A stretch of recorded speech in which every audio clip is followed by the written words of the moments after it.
এখন থেকে মাঠে নামুন, রাস্তায় থাকুন, অতন্দ্র প্রহরীর মতো বাংলাকে আগলে রাখুন। যেখানে দরকার হবে আপনারা যে পাড়ায় যেতে বলবেন, যে বুথে ঢুকতে বলবেন, আগামী দিনে আমি যাব, কথা দিয়ে যাচ্ছি। কিন্তু লড়াইটা নিজের কাঁধে তুলে নিয়ে 214 থেকে একটা আসন হলেও আমাদের বাড়াতে হবে। 2026-এ আমাদের লক্ষ্য যে কটা আবর্জনা বিজেপির, ওই 70-75টা তো জিতেছিল, তার মধ্যে 10 জন চলেই এসছে। আর নির্বাচন হয়েছে, সেখানেও তৃণমূল কংগ্রেস জিতেছে।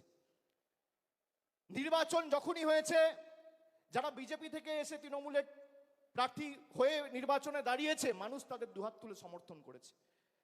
আমি আপনাদের অনুরোধ করব, 1 বছর আগামী সবকিছু ভুলে গিয়ে, নিজেদের মধ্যে ভেদাভেদ ভুলে গিয়ে, মানুষের কাছে ঐক্যবদ্ধ হয়ে, মানুষের কাছে গিয়ে সরকারের যে জনমুখী প্রকল্প এবং জনসংযোগ আরো আগামী দিন কিভাবে নিবিড় করে তোলা যায়, সেই দিকে নজর দিন।